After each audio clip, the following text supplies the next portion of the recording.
Kuki Jo terrorist-singna mitayda akanba lan chatharingai January 18, 2024 gi ayuk pung 3:30 rom tarakpada Moregi ima kondong lairembi manakta laiba IRB gi posta bom amasung nomai sizinaduna akanba attack chatharaktuna taruk suba MR dagi Commando da arrest tauruba rifleman number 0620211015W somorjet laikhidrabaga topa anina sohonkiba attack ta chenaba terrorist ama NIA na fare hairi pauche singna phangba pauna haibada National Investigation Agency NIA na faraba terrorist adugi babing Thangmiller Mate Elias Lenin Mate kawi mahangarang silchar dagi agency asina phabani hairi adumoinamak mahakaramba Kuki terrorist singing group ki miyoi no haibadudi agency sigi maike digi phongdora khidri thaudo aduda ahum suba IRB gi rifleman number 1310823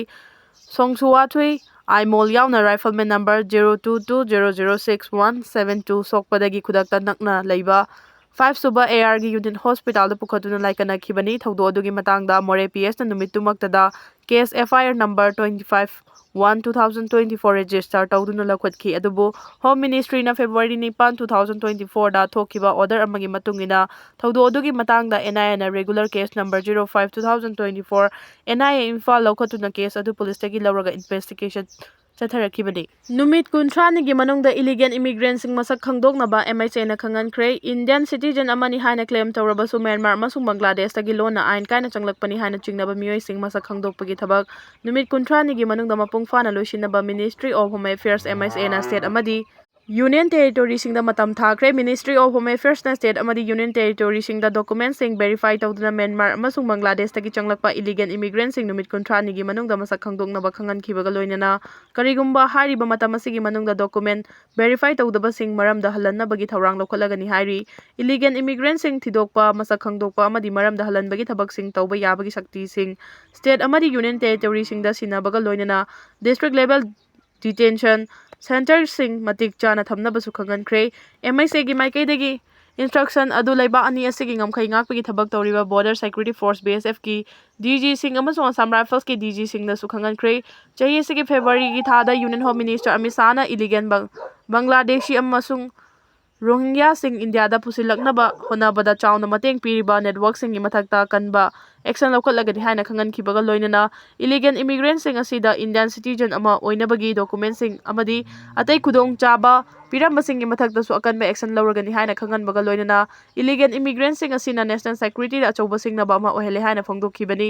illegal immigrants sing masak khangdokpagi thabak Rajasthan amasung Gujarat ta hanana akanba thabak lokhatpaga loinana Gujarat ki Surat amasung Ahmedabad tagi illegal immigrant 13,500 masak khangdokpaga loinana Rajasthan na Bangladesh ki illegal immigrant 195 ahanbagi oina masak khangdoktuna maramda halankrabani MHA gi maikaidagi state amadi Union Territory singta illegal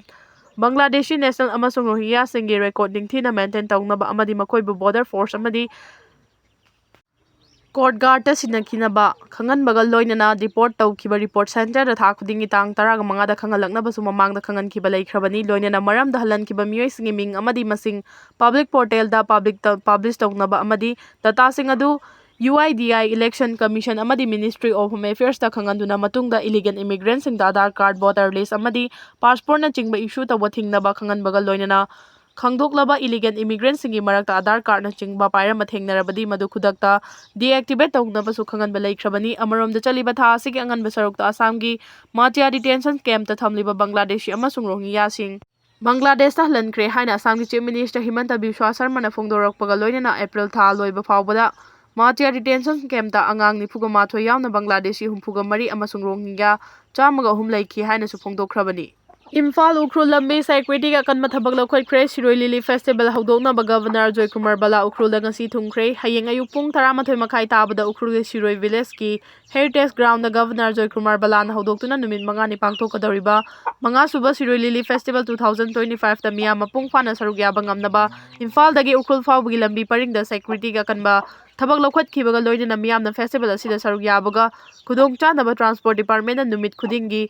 ISBT-dagi bus service ahum laibaga loinana Ukhruldagi-su ISBT fawba bus service ahum laigadawri. Festival asida community khudingmangna saruk yaba ngamnaba amadi chathok chashinna khudongthiba thaudokna chingma thoktanaba Imphaldagi Ukhrul town fawba kilometer marifu sangba lambi paring asida security na ngak senbagi akanma thabak laukhatre. Maruaina Kuki khul khara laiba Yengang-pokpidagi litan fawba amadi litandagi Mahadev fawbagi lambigi sarukta Manipur Police BSF amasung paramilitary force matik chana thamduna ngak senbagi thabak laukhatpaga loinana lambi masang asida vehicle checking amasung patrolling ki thabak su kangkhatkre haina Manipur Police ki makok thongba officer amana phongdoragli amaromda Ukhrul gi deputy commissioner Poli Makana ngasi cherol ama thokuna festival asi asoy angam yaudana pangthokpa ngamnaba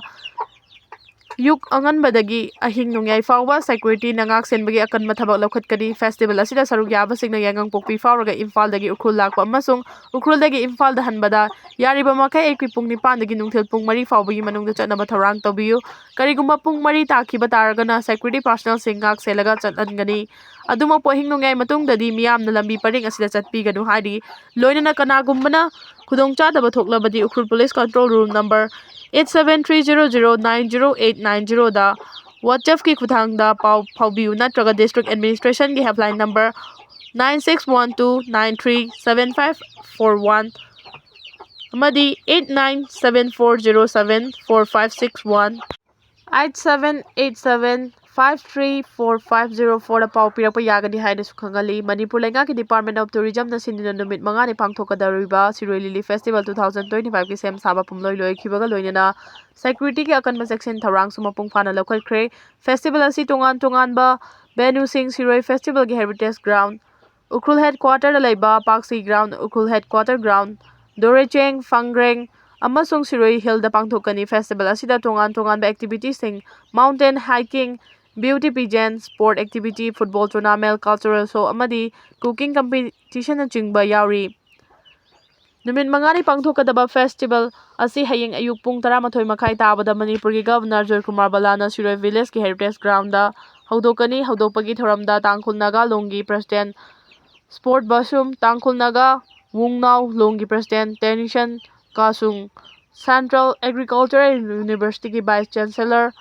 Dr. Anupam Mishra Secretary Tourism Warsing Hungyo amasung Ukhrul DC saruk yagani festival asigidama Governor Joy Kumar Bala ngasi Ukhrul da thumkhre haudopagi thoramda masak saruk yanaba Tourism Director Puja Elangmamsu ngasi Ukhrul da thumkhre hairi haudopagi thoram aduga mari lenana Governor Joy Kumar Balana 75 suba anniversary souvenir amasung release tawgani loinana miyambu taramna okpagi warol Siroi village ki headman Soyo A Wungsek na pigani hayeng ahoba numita Binita Laishram amasung mahaki kangbuna saba jagoi miyamda utkani state flower show competition haudokpaga loinana atai cultural program sing pangthokani numidang pung 6 tabada Vaksi ground da drone show utkani masigi matung sirok music performance utkani festival asida miyam saruk yabada khudongchanaba transport department na akhanaba bus service ki thawang nauhatkre hayengdagi hawraga numit mangani chupna Imphal East ki ISBT dagi Ukhrul gi Siroi public ground fawba nongmada bus service ahum laigani aduga Siroi public ground dagi ISBT fawbagi oinasu bus service ahum laigani bus service ki matam numit khudingi ISBT dagi ayuki pung 8 makhai amasung pung 9:15 da bus thagani Siroi public ground dagi na nungthil pung 1 makhai 2 amasung 2 makhai dagi bus tharakani bus ki charge lupa chani oigani masida natana Siroi chingkhong dagi Siroi chingdol fawba ferry service laigani mi amada lupa 10 charge lawgani hairi